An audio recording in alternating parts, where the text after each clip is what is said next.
Meus irmãos e minhas irmãs, paz e bem, um santo e feliz Natal para todos, para cada família. Hoje nós celebramos a festa da Sagrada Família. Normalmente essa festa é no domingo, entre a solenidade do Natal e a solenidade de Santa Mãe de Deus, 1º de janeiro.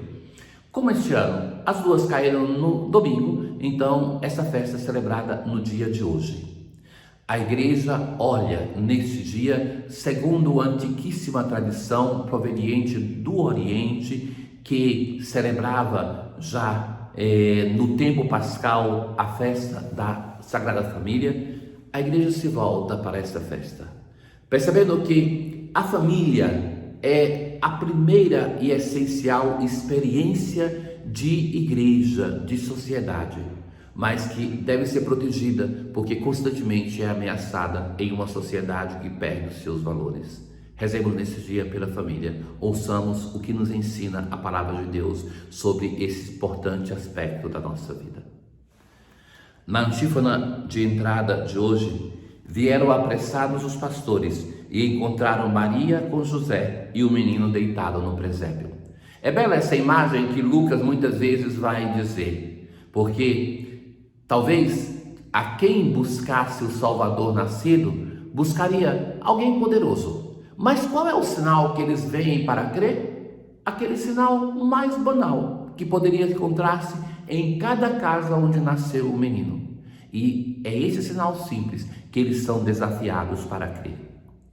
É muito bela a homilia do Santo Padre no Natal deste ano, na Missa do Galo, quando ele vai insistir sobre a imagem da manjedoura. A manjedoura, que era o que? O coxo, aonde os animais comiam, e que ela se torna o berço, para mostrar que essa criança vai ser o alimento. Ele mesmo o alimento, ele é a palavra encarnada que é sempre chamada para ser alimento. Não é assim que alguns da palavra de Deus, como o profeta Ezequiel, vai ser chamado para comer essa palavra? Ele se torna alimento para nós da Eucaristia. A primeira leitura de hoje, nós temos duas leituras para a escolha. A primeira do livro do Eclesiástico, que vai exortar a vivência do mandamento da lei de Deus, o 4º mandamento, que é, na tradição bíblica, o único que promete nesta vida uma premiação. E aqui vai dizer diversas coisas que alguém recebe em vivendo o mandamento de honrar pai e mãe. Quem honra o pai alcança o perdão dos pecados, evita cometê-los e será ouvido na oração cotidiana. Quem respeita sua mãe é como alguém que ajunta tesouros, terá alegria, uma vida longa. Meu filho, ampara o teu pai na velhice e não lhe cause desgosto enquanto ele vive. Procura ser compreensivo com ele, não o humilhes. A caridade feita a teu pai não será esquecida. Então existe um dever primeiro do filho de cuidar do pai, porque nós fomos cuidados primeiramente pelos nossos pais. Ai de nós se ele não cuidasse de nós. Mas ainda que não cuidem, nós devemos ter gratidão para com aqueles que nos deram a vida ou que desde cedo cuidaram de nós.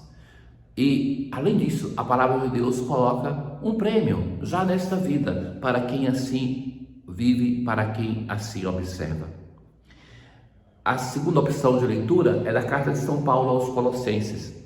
Revesti-vos de sincera misericórdia, suportando-vos uns aos outros, mas sobretudo amai-vos uns aos outros. Que a paz de Cristo reine em vossos corações e sejam agradecidos. Me parece que aqui é a grande fragilidade do nosso tempo, a dificuldade de sermos gratos. Nós temos tanta comodidade na cultura moderna, e quanto mais bens materiais tem uma pessoa, mais ela tem um mundo a seus pés servindo, que nós somos pessoas ingratas. Nós não somos capazes de manifestar a gratidão pelas coisas pequenas da vida. Quando alguém nos faz alguma coisa, nós nos sentimos já no direito, e isso é terrível, porque quem não se educa para ser grato ao irmão, vai se comportar diante de Deus como quem tem direito. Sejam agradecidos. Na dimensão de família, na relação com os pais, precisamos aprender a gratidão. Ensinai e admoestai-vos uns aos outros. E no final, as recomendações em relação ao ambiente familiar. No Salmo de hoje, Salmo 127, feliz és tu se temes o Senhor e trilhas seus caminhos. Vai ter trabalho, a tua esposa será uma videira bem fecunda, teus filhos são rebentos de oliveira. Veja que tudo isso é fruto do temor de Deus, de alguém que se educa no caminho da vida, que escuta o Senhor. Amados meus, viver uma vocação hoje, a vocação do matrimônio, é um desafio. Então, sem a dimensão de fé, sem o temor a Deus, não é possível humanamente somente sustentar uma vocação. Viver o desafio de educar os filhos. Em uma sociedade em que a autoridade vive em crise, que os valores de autoridade não valem nada, ter respeito, amor, honrar os pais, tudo isso nós precisamos do temor de Deus. Será assim abençoado todo homem que teme o Senhor. O Senhor te abençoe de Sião, cada dia de tua vida.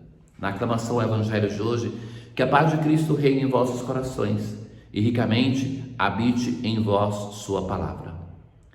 Nós ouvimos hoje na leitura o texto que nós já ouvimos parte dele na liturgia de anteontem, que é aquele momento que, através do sonho, José vai receber a ordem: levanta-te, pega o menino e sua mãe e foge para o Egito. Vai para o Egito. Ele parte, entra como o povo de Israel que vai viver por séculos no Egito. E Deus vai falar para José levar de volta. Levanta-te, pega o menino e sua mãe e volta para a terra de Israel. José levantou-se, pegou o menino e sua mãe e entrou na terra de Israel. Veja que é interessante que, seja Lucas como Mateus, vai sempre se referir ao menino e sua mãe. Não vai falar, José tomou a sua esposa, porque é o menino que é o centro dessa família. Na verdade, em cada família onde nasce uma criança, ela tende a ser o elemento aglutinador. Mas, sobretudo, quando essa família é o destinatário da fé deste casal. Eles sabem que tem que educar aquele que é o Filho de Deus, que é filho deles, mas que é também o seu mestre, seu Senhor, o seu Deus. José levantou-se, pegou o menino e sua mãe e entrou na terra de Israel. Mas quando soube que Arquelau reinava na Judéia, teve medo.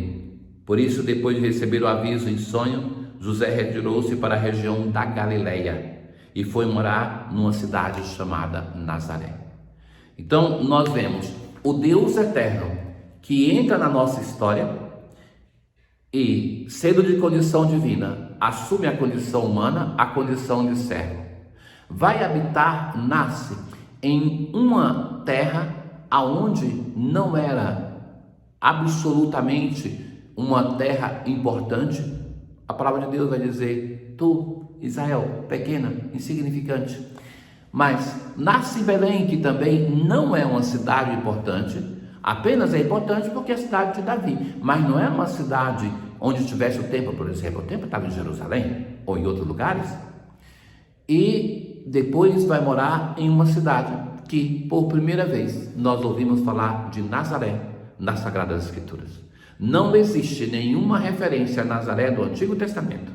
E, se nós recordarmos, no Evangelho que vai da Daniel com sinceridade perguntar: pode vir de Nazaré alguma coisa que preste? Deus busca os últimos lugares. O último lugar é aquele de Deus, e é este lugar que nós devemos buscar. Muitas vezes passamos o nosso dia lutando pelo primeiro lugar. Este não é o lugar que Deus ocupa. Ele é o Deus que, vindo morar entre nós, assumindo a nossa condição, veio como um bebê frágil e não como um rei potente, para mostrar que existe só uma estrada para que nós sejamos seres humanos felizes, para que nós sejamos seus discípulos, que é buscar o lugar derradeiro, para buscar sermos servos uns dos outros. Que a Sagrada Família ilumine as nossas famílias, para que a Igreja do Senhor tenha na igreja doméstica e a sociedade humana tenham nela o seu fundamento. Ó Deus de bondade, que nos deste da Sagrada Família como exemplo, Concedei-nos imitar em nossos lares as suas virtudes, para que, unidos pelos laços do amor, possamos chegar um dia às alegrias da vossa casa. Tenham todos um bom dia. O Senhor esteja convosco, Ele está no meio de nós. Abençoe-vos o Deus Todo-Poderoso, Pai, o Filho e o Espírito Santo. Paz.